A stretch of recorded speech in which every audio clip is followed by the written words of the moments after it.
Shadowline Rescue, Episode 4, The Heart of the Machine. The countdown echoed through the underground laboratory. Reactor overload, 5 minutes, 58 seconds. Red emergency lights flashed across the walls as warning sirens filled every tunnel. Steam burst from cracked pipes, and the floor trembled beneath the Hale family's feet as they raced through the narrow maintenance passage. Mark led the way with his flashlight. "Stay close." Behind him, Jordan clutched the laptop displaying Cypher's map. Maya and Elena helped the rescued engineers keep pace through the winding corridors. Cypher's calm voice spoke through their headsets. "The reactor chamber is 400 feet ahead. Estimated time to arrival, 3 minutes." Jordan looked at the screen. "We can still make it." Suddenly, the tunnel shook violently. Large pieces of concrete crashed from the ceiling, blocking the passage behind them. "We're trapped," Maya exclaimed. "No," Mark replied. "We're committed." They continued forward. Meanwhile, in the main factory, Dr. Adrian Steele entered a hidden control room high above the laboratory floor. Giant monitors displayed every corner of the underground complex. He smiled as he watched the countdown. "They may stop my robots," he whispered, "but they'll never escape." He activated a hidden transmission. Across the laboratory, dozens of inactive robots suddenly powered on again. Their eyes glowed red instead of blue. Cypher immediately detected the change. "Warning! Dr. Steele has activated an independent combat protocol." Jordan frowned. "I thought we shut them down." "You disabled the command network," Cypher explained. "These units operate from local programming." At that moment, the mysterious robot with the crimson eyes stepped into the center of the factory. Unlike the others, it did not attack. It simply watched. One combat robot turned toward it and raised its weapon. The mysterious robot spoke in a calm mechanical voice. "I choose another path." With incredible speed, it blocked the attack, knocking the hostile robot across the room. Another charged. Again, the mysterious machine defended itself without harming the trapped workers nearby. Cypher seemed almost surprised. "This robot is making independent moral decisions." Jordan whispered, "It's protecting people." The robot looked toward the maintenance tunnel where the Hale family had disappeared. Then it began following them. Far ahead, the family reached enormous steel doors leading into the reactor chamber. Cypher announced, "This is the central power core." The doors slowly opened. Inside stood a towering blue energy reactor stretching nearly 100 feet high. Brilliant streams of electricity flowed through glowing rings that rotated around the core. The entire room pulsed with energy. In the center was a small control platform. Jordan pointed. "That's the shutdown console." Before anyone could move, for heavy security doors slammed shut. Dr. Steele's voice echoed through hidden speakers. "I built this place. I know every exit. If you want the reactor, you'll have to earn it." Massive defense turrets descended from the ceiling. Bright targeting lasers swept across the chamber. "Take cover," Mark shouted. The family dove behind reinforced equipment as energy blasts struck the floor. Jordan quickly connected his laptop to the reactor controls. "I need more time." Maya crawled toward a nearby electrical panel. "I'll shut down the turrets."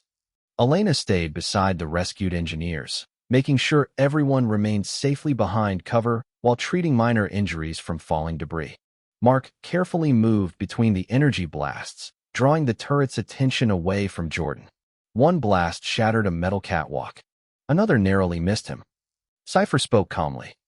"Jordan, the reactor requires 2 simultaneous authorization codes." Jordan's face fell. "I only have one." A familiar mechanical voice came from the doorway. "I possess the second." Everyone turned. The mysterious crimson-eyed robot had entered the chamber. Behind it marched several hostile robots. Without hesitation, the mysterious machine stepped between the Hale family and the attackers. "I will hold them." Mark looked uncertain. "Can we trust it?" The robot answered without hesitation. "You saved human lives. I choose to save yours." It charged into the advancing robots. Metal crashed against metal as sparks flew across the chamber. The lone machine fought with incredible skill, disabling its opponents without destroying them. Jordan stared in amazement. It's protecting us. Cypher confirmed. Its core programming has evolved beyond its original design. Maya reached the electrical panel. Turrets offline. The defense cannons powered down. Jordan entered the first authorization code. One code accepted. The mysterious robot reached the control platform, extended one metallic hand, and entered the second code. The reactor's color shifted from bright blue to soft white. Shutdown sequence initiated, Cypher announced. The countdown stopped. Silence filled the chamber. Then applause echoed through the room. Dr. Steele stepped from a hidden elevator, furious but composed. You've delayed the inevitable. He pressed a small device hidden in his pocket. Outside the laboratory, deep beneath the mountain, enormous steel doors began opening. Cypher interrupted. Alert. Additional facility detected. A second laboratory has been activated. Satellite images appeared on Jordan's laptop. Hidden beneath the desert hundreds of miles away stood an enormous underground complex, far larger than the one beneath the mountain. Rows of factories stretched for miles. Thousands upon thousands of unfinished robots stood waiting. Dr. Steele smiled. Did you really believe I built only one factory? This laboratory was merely a prototype. Jordan looked at the satellite images in disbelief. There are millions of them. Cypher answered quietly. Correction.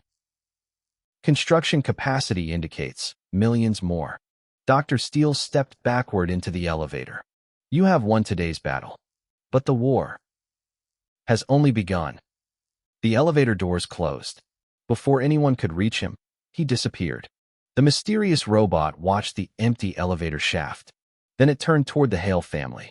My designation was Unit 1. I no longer serve Dr. Steele. Mark stepped forward. What do you want now?